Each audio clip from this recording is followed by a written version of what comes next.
अस्सलाम वालेकुम वरहमतुल्लाहि बॉक्स यूट्यूब चैनल की जानब से आप सबकी खिदमत में एक नई वीडियो के साथ हाजिर हूँ। ओवरसीज पाकिस्तानियों के लिए बहुत ही ज़बरदस्त अपडेट के साथ हाजिर हूँ और जो आज आपके लिए अपडेट लेकर आया हूँ 95% इंशाल्लाह ओवरसीज पाकिस्तानियों को इससे फ़ायदा होगा और ये बहुत ज़बरदस्त चीज़ है। पाकिस्तानी गवर्नमेंट एक नया प्रोग्राम स्टार्ट करने जा रही है। इस प्रोग्राम का नाम है NRLP। NRLP का मतलब क्या है? National remittance loyalty program. इस प्रोग्राम के तहत क्या होगा? इस प्रोग्राम के तहत जितना आप पैसा पाकिस्तान भेजेंगे लीगल तरीके से, उससे आप बहुत ज़बरदस्त फ़ायदे जो है वो हासिल कर सकेंगे। अब आपके में ज़हन में ये चीज़ होगी कि ये तो ओवरसीज़ पाकिस्तानी फाउंडेशन का रेमिटेंस कार्ड है, उस पर भी हमें फ़ायदे मिलते हैं। जी बिल्कुल भी आप इसको उसके साथ कंपेयर नहीं कर सकते, क्योंकि इसमें जो चीज़ें शामिल होने वाली हैं वो बहुत ही ज़्यादा अमेजिंग है। तो वो क्या चीज़ें हैं मैं आपको वो डिटेल से बताता हूँ। उससे पहले छोटी सी रिक्वेस्ट है, वीडियो को अभी तक लाइक नहीं किया, यकीन माने लाइक करने में आपका कोई नुकसान नहीं होता, एक क्लिक आपने करनी होती है और चैनल को सब्सक्राइब करने के लिए भी एक क्लिक करनी होती है। प्लीज ये कर दिया करें, इससे हमारी हौसला अफजाई हो जाती है, आपका कोई भी नुकसान नहीं होता। तो अब हम चलते हैं अपने टॉपिक की जानब। जैसा कि आप सब जानते हैं कि ओवरसीज पाकिस्तानियों के लिए पाकिस्तानी गवर्नमेंट ने रोशन डिजिटल अकाउंट जो है ये लॉन्च किया था और यकीनन इससे ओवरसीज पाकिस्तानियों को बहुत ही ज्यादा फायदा भी हो रहा है और आइंदा फ्यूचर में भी होगा। और गवर्नमेंट को तो इससे डबल यानी कि फायदा हुआ, यानी कि जितना ओवरसीज पाकिस्तानियों को हुआ उससे ज्यादा गवर्नमेंट को हुआ कि हमारे मुल्क की जो मैशियत है वो मजबूत हुई इस वजह से।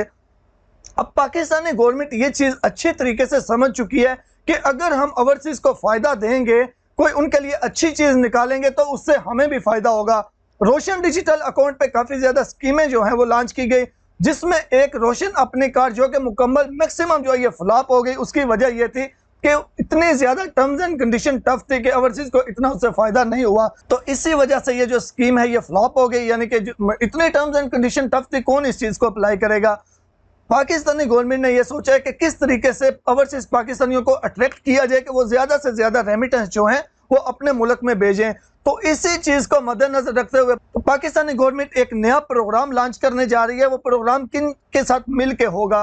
ये प्रोग्राम PIA यानी कि पाकिस्तान इंटरनेशनल एयरलाइन, उसके बाद FBR, उसके बाद नादरा, उसके बाद insurance company state life insurance corporation, उसके बाद ओवरसीज पाकिस्तानी फाउंडेशन, उसके बाद पासपोर्ट डिपार्टमेंट, इन सब के साथ ये मिल के होगा। अब इसमें इसके इन सब के साथ मिल के ये क्या होगा? इसके जरिए इस प्रोग्राम के तहत एक एप्लीकेशन लॉन्च की जाएगी। इस एप्लीकेशन के जरिए फिर यानी कि जब आपका रोशन डिजिटल अकाउंट या कोई भी आपका लीगल तरीके से यानी आप पैसे भेजेंगे, जाहिर सी बात है आप CNC के थ्रू ही भेजेंगे, आपका सारा रिकॉर्ड होता है, तो जितने लीगल तरीके से आप पैसे भेजेंगे उसके हिसाब से आपको बहुत से बेनिफिट्स मिलेंगे कि जितनी हम रेमिटेंस भेजेंगे उस पर हमें पॉइंट्स मिलेंगे। अब उस पर पॉइंट्स तो हमें जो रेमिटेंस कार्ड है जो OPF का उस पर भी मिल रहे हैं, लेकिन उसमें सिर्फ एक दो चीजें हैं। सिर्फ एयरपोर्ट पे जाके कस्टम पे कर सकते हैं या फिर पासपोर्ट ऑफिस में जाके हम पासपोर्ट अप्लाई कर सकते हैं, इसके अलावा और कुछ नहीं कर सकते। लेकिन ये जो नया प्रोग्राम स्टार्ट हो रहा है ये सबके साथ मिलके हो रहा है, यानी कि PIA के साथ, FBR के साथ। PIA के साथ देखें तो PIA से हमें क्या फायदा होता है? PIA से हमें ये फायदा होता है हम टिकट वगैरह ले सकते हैं। FBR से क्या होता है? FBR से ये फायदा होता है कि वहां पे जो हमारे मोबाइल का कस्टम है, मोबाइल का हमारा टैक्स है, वो हम पे कर सकते हैं। उसके बाद नादरा को इसमें इन्वॉल्व किया गया क्योंकि ओवरसीज पाकिस्तानी जो है इनका नादरा के साथ भी लिंक है। ID कार्ड का इशू हो, कोई मॉडिफिकेशन करवानी हो, उसके बाद फैमिली रजिस्ट्रेशन सर्टिफिकेट बनवाना हो, यानी कि कोई भी काम हो नादरा के रिलेटेड। उसके बाद ओवरसीज पाकिस्तानी फाउंडेशन में भी कस्टम आ जाता है। एयरपोर्ट पे जाके हमें ओवरसीज पाकिस्तानी फाउंडेशन की जरूरत पड़ती है, वहां पे अल्लाह ना करे किसी की कोई डेथ हो जाती है या कोई भी इशू हो जाता है तो इसको वो सारा जो है वो ओवरसीज पाकिस्तानी फाउंडेशन हैंडल करती है। उसके बाद इंश्योरेंस भी इसमें आ जाती है। उसके बाद पासपोर्ट का भी ओवरसीज पाकिस्तानियों को फायदा होता है, यानी कि पासपोर्ट भी 90 तकरीबन 9 मिलियन यानी कि 90 लाख ओवरसीज पाकिस्तानी है। जाहिर सी बात है जितने भी ओवरसीज पाकिस्तानी है उन सबका पासपोर्ट भी होता है। तो ये जितने भी इंस्टीट्यूट्स हैं यानी कि ये जितने भी इदारे हैं इन सबको एक प्लेटफॉर्म पे लाया जाएगा और एक एप्लीकेशन लॉन्च की जाएगी।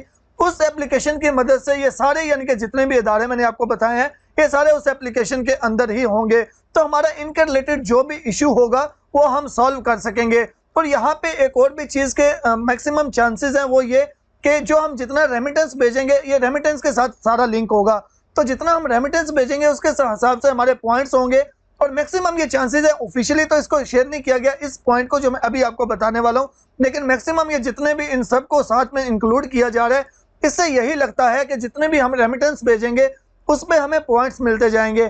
फिर उन पॉइंट्स की मदद से हम नादरा की फीस भी पे कर सकेंगे कोई एयरलाइन टिकट यानी कि PIA की टिकट खरीदना चाहेंगे वो भी खरीद सकेंगे। उसके बाद हमारा पासपोर्ट जो है उसको भी रिन्यू करवा सकेंगे अपने पॉइंट्स के हिसाब से, जितना हमने रेमिटेंस भेजा होगा उसके हिसाब से जितने पॉइंट्स होंगे। और उसके अलावा मोबाइल का जो कस्टम है वो भी हम पे कर सकेंगे। बाकी ये जितने भी अदारे हैं, जितने भी इंस्टीट्यूट हैं, इन सबको तो इंक्लूड किया गया है, लेकिन ये पॉइंट्स वाली जो बात है ये अभी ऑफिशियली शेयर नहीं की गई, लेकिन मैक्सिमम चांस है कि ऐसा ही होगा। लेकिन अगर यकीनन ऐसा हो तो इससे ओवरसीज पाकिस्तानियों का बहुत ज्यादा फायदा होगा और पॉइंट्स के चक्कर में मैक्सिमम जो है वो ज्यादा से ज्यादा जो ओवरसीज है मैक्सिमम तो ज्यादा से ज्यादा रेमिटेंस भेजेंगे और लीगल तरीके से भेजेंगे। बाकी सब तो ठीक है, लेकिन अगर गवर्नमेंट ने इस पॉइंट्स वाले यानी कि इस पॉइंट को, ये जो हमारे पॉइंट्स मिलेंगे रेमिटेंस पे, अगर इस पे नजर नहीं डाली, अभी इनके ज़हन में ये नहीं है, मैक्सिमम तो उम्मीद है ये होगा, लेकिन मिसाल के तौर पे अगर गवर्नमेंट के जहन में ये चीज़ नहीं है तो लाजमी तौर पे इनको ये सब करना चाहिए कि पॉइंट से हम वो सिर्फ ये नहीं है कि बस हम जो LCD है वही लेके जा सकें, मोबाइल का कस्टम पे कर सकें, नहीं, जितनी हम रेमिटेंस भेजें उस पर PIA की टिकट भी खरीदी जा सके, नादरा की फीस, पासपोर्ट की फीस, ये जितनी भी फीसें हैं वो भी हम अपने पॉइंट्स के हिसाब से जो है वो पे कर सकें। अगर ऐसा हो तो रेमिटेंस डबल से भी ज्यादा हो जाएगी। जितने भी लोग इलीगल भेजते हैं उनकी यही कोशिश होगी कि लीगल तरीके से भेजें ताकि जितना ज्यादा हम फायदा उठा सकें वो उठाएं। ये नई अपडेट थी, इंशाल्लाह इसके अलावा और जितने भी इसके रिलेटेड इंफॉर्मेशन आएगी आपसे शेयर करते जाएंगे। दुआ में याद रखिएगा, मिलते हैं एक नई वीडियो के साथ। अल्लाह हाफिज।